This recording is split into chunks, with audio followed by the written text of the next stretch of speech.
ओवैसी का बयान पाकिस्तान को लेकर। ओवैसी साहब वो है जिन्हें अक्सर लोग गलत समझ लेते हैं, लेकिन इस बार 2025 के पहलगाम आतंकवादी हमले पर भारत पाकिस्तान तनाव पर जो बातें कही वो हर भारतीय के दिल को छू गई। उनकी आवाज में जोश था, सच था और भारत के लिए बेपनाह मोहब्बत थी। बिना हिचके, बिना संकोच किए पाकिस्तान का नाम लेकर कहा कि पाकिस्तान वो मुल्क है जिसकी जमीन से आतंक का धंधा चलता है। जब तक ये बंद नहीं होगा शांति की बातें बेकार हैं। उन्होंने पहलगाम हमले के आतंकवादियों को सजा देने की मांग की। इस बात का भी जिक्र किया कि आतंकवादियों ने धर्म देखकर मारा, पहचान देखकर मारी और उन आतंकवादियों को ठोकना हमारी जिम्मेदारी है। इस बार ओवैसी ने सरकार के सेना के कदमों की तारीफ की। कहा हमारी सेना आतंकवादियों को सही जवाब दे रही है। पाकिस्तान के पाखंड को भी बेनकाब कर दिया। पाकिस्तान ने दरअसल अपने सैन्य ऑपरेशन को बुनियान अल मसरूस नाम दिया था, जो कुरान से लिया गया था।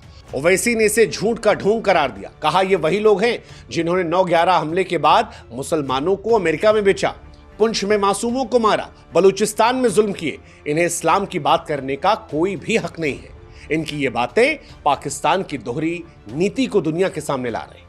ओवैसी यही नहीं थमे। ओवैसी ने पाकिस्तान की बदहाली पर भी खूब तंज कसा। कहा जो IMF से $1 बिलियन की भीख मांग रहे हैं, जो आधिकारिक तौर पर भिखारी बन गए हैं, वो आतंक का धंधा चलाते हैं। मैं इन्हें इंटरनेशनल मिलिटेंट फंड कहता हूं।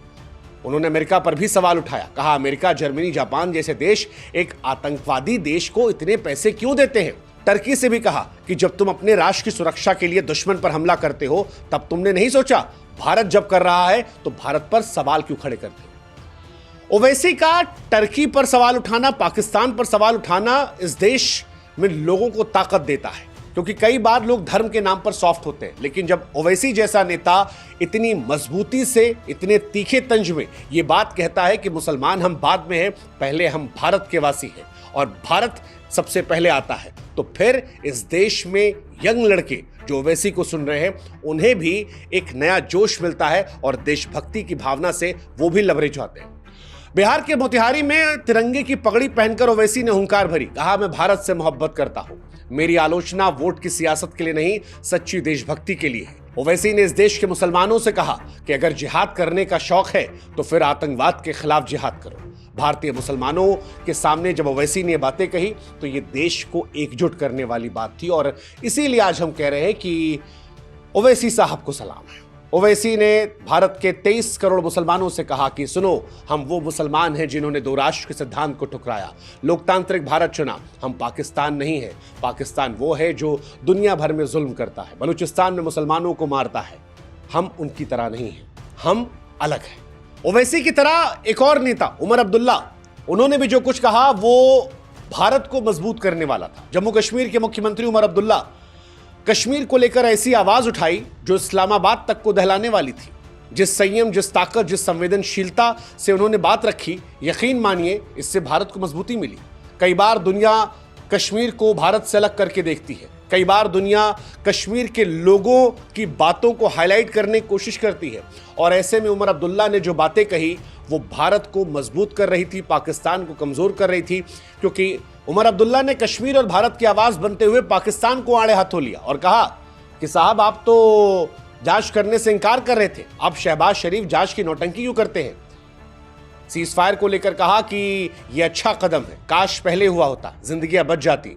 लेकिन यह भी कहा कि शांति तभी मुमकिन है जब पाकिस्तान आतंकवाद पर सीमा पर रोक लगाएगा। कश्मीरियों की फिक्र करते हुए कहा कि कश्मीरियों की जान की हमें परवाह है और पाकिस्तान उसको लेना चाहता है। सबसे बड़ी बात जो उमर अब्दुल्ला ने कही वो थी अमेरिकी राष्ट्रपति डोनाल्ड ट्रंप के बयान को लेकर। आपको याद होगा डोनाल्ड ट्रंप ने कहा था कि कश्मीर के मसले पर फिर से बात की जाएगी। उमर अब्दुल्ला ने साफ लफ्जों में कह दिया कि कश्मीर भारत का आंतरिक मामला है, इसे कोई बाहरी ताकत मुद्दा नहीं बना सकती। उनकी ये बात कश्मीर को भारत का भिन्न हिस्सा होने का गर्व दिखाती है और दुनिया को यह संदेश देती है कि कश्मीर भारत का है। उनकी ये बात दुनिया को एहसास कराती है कश्मीर भारत का है। उमर आगे बढ़कर कहते हैं कि कश्मीर के लोग शांति चाहते हैं, वो नहीं चाहते कि उनके बच्चे डर में जिए। उनकी बातें कश्मीरियों के दर्द को देश तक पहुंचा रही थी।